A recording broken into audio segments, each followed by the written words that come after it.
배꼽 인사. 안녕하세요. 안녕하세요. 위클리브의 문희정입니다. 이학범입니다. 자, 저희가 지난주에 KB경영연구소의 2023 한국 반려동물 보고서 내용 일부를 살펴봤어요. 근데 소개해드리지 않은 내용 중에 제가 가장 궁금했던 부분이 뭐냐면은 반려동물 입양처에 대한 내용이었거든요. 네.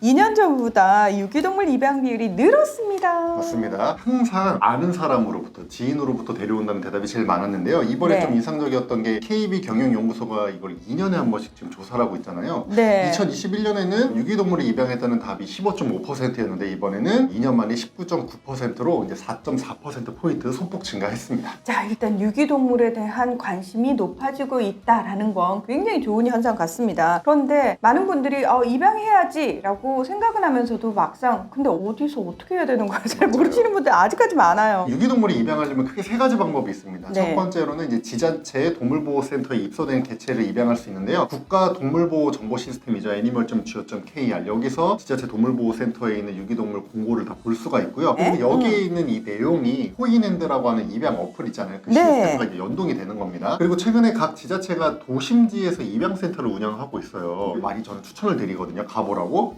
여기서 입양을 하는 것도 이제 지자체 동물보호센터에 있는 개체들을 입양하는 거고요. 두 번째로 이제 동물보호단체에서도 입양할 수 있고요. 마지막 세 번째로 사설 유기동물 보호소에서도 입양할 수 있습니다. 사설 유기동물보호소 끝으로 말씀을 하셨는데 여기는 봉사활동을 갖다가 눈에 밟히는 데가 있어서 어쩔 수 없이 데려오거나 맞아요. 뭐 이런 경우일 텐데 사실 오늘 주제가 이 사설보호소예요. 동물보호법이 전부 개정되면서 사설보호소를 민간동물보호시설로 정의를 하고요. 일정 규모 이상의 보호소는 신고하도록 했습니다. 사설보호소도 제도권에 편입시키는 내용이죠. 맞습니다. 저희가 이미 짚어드린 것처럼 이제 작년에 동물보호법이 전부 개정이 됐고요. 1년의 유예기간을 거쳐서 올해 4월에 이제 시행을 됐는데요. 시행된 내용 중에 하나가 민간동물보호시설 신고제입니다. 근데 법적으로는 20마리 이상의 동물을 보호하고 있으면 신고하도록 하고 있어요. 근데 이제 한 번에 시행되면 안 되다 보니까 단계별로 적용을 합니다. 그래서 우선은 400마리 이상 시설부터 적용이 됐고요. 단계적으로 이제 작은 보호소까지 이제 신고하도록 그렇게 규정이 되어 있습니다. 정부가 처음에 이 민간동물보호시설 신고제를 도입하게 된 이유가 있잖아요. 사설보호소가 안 그런 것도 있습니다만 사실 관리가 제대로 안 돼서 이게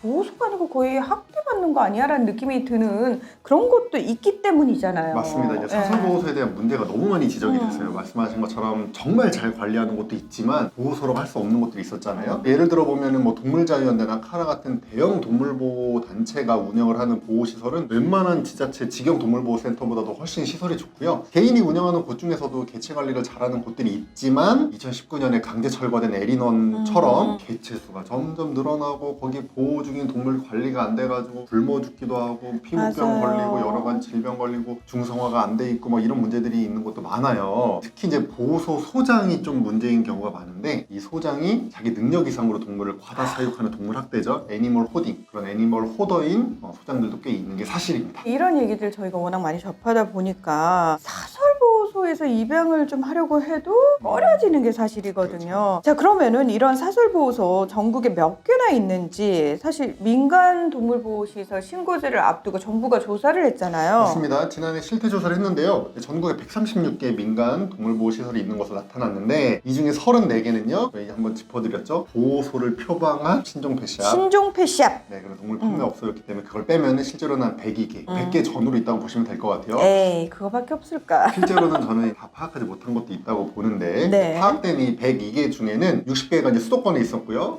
개인이 운영하는 곳이 54.7%였고요. 소장 한 명이 다른 관리 인력 없이 한 명이 관리하는 곳이 42.1%였고요. 마리수는 100마리 이상 보호한다고 대답한 곳이 45.3%였습니다. 일단 제가 봤을 때는 조사된 숫자도 워낙 적을 것 같고 근데 그 적은 숫자 안에서도 상당히 많은 마리수의 이제 보호소들이 많고요. 게다가 문제는 한 명이 어떻게 이 100마리 이상을 관리를 할까 싶은데 이 정도면 진짜 열악하지 않을까라는 상상이 되거든요. 그렇죠. 시설도 열악을 하고요. 입지도 문제였는데 실제로 이제 102개 보호시설 중에 80개가 불법으로 운영되고 있는 걸로 나타났어요. 근데 그 중에 대부분이 어떤 입지라든지 건축물 관련 규정을 위반하고 있었습니다. 아이고, 이게 단순히 신고제 시행했으니까 기준에 맞춰서 신고해서 운영하십시오의 문제가 아니라 지금 하나부터 열까지 풀어야 될 문제들이 상당히 많은데 사실 기존에 운영을 하고 계시던 분들 입장에서는 신고해가지고 괜히 불편해지고 뭐 이것저것 요구하는 거 많아지고 이러면은 신고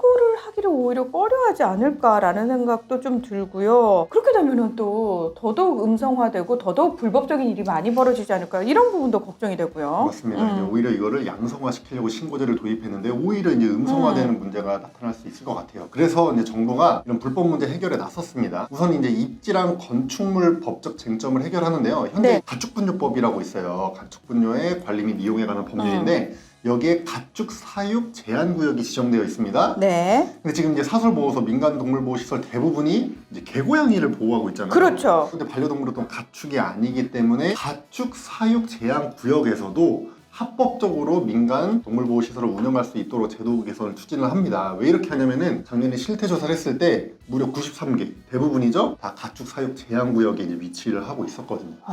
그리고 농지 전용 허가 면적 상한을 기존의 1000제곱미터에서 10,000제곱미터로 확대합니다. 규모를 좀 키워서 설치할 수 있도록 하는 거고요. 그럼에도 불구하고 입지가 불법인 곳, 개발 제한 구역이라든지 농업 진흥 구역, 그다음에 뭐 불법 가건물에서 운영하는 곳들도 많거든요. 그렇죠. 이런 곳들은 정부가 나서서 이전이나 재건축까지 이제 추진을 합니다. 사실 이렇게 불법적이고 거의 학대에 가까운 말도 안 되는 보호소들 때문에 비반려인들한테까지 이 반려동물들이 욕을 먹고 있는 상황이거든요. 뭐 이제 신고제 운영이 되고 사실 어떤 의미에서는 첫걸음을 뗀 거거든요. 그래서 이 과정 속에서 정말 신경 써야 될 부분이 많이 나타날 겁니다. 예, 그럼에도 불구하고 단기적으로 말고요. 좀 장기적으로 동물과 사람 모두에게 이로울 수 있고 그 보호소가 또 위치하는 주변 지역의 지역 분들에게 또 피해를 주면 안 되잖아요. 그런 것까지 고루고루 다 좀 고려를 해가지고 제대로 좀 잘 정착이 됐으면 좋겠다라는 생각이 좀 들고요. 이렇게 되면은 저는 뭐 당연히 사설보호소라 할지라도 사람들한테 인식이 좋아지면은 사람들이 유기동물 입양할 때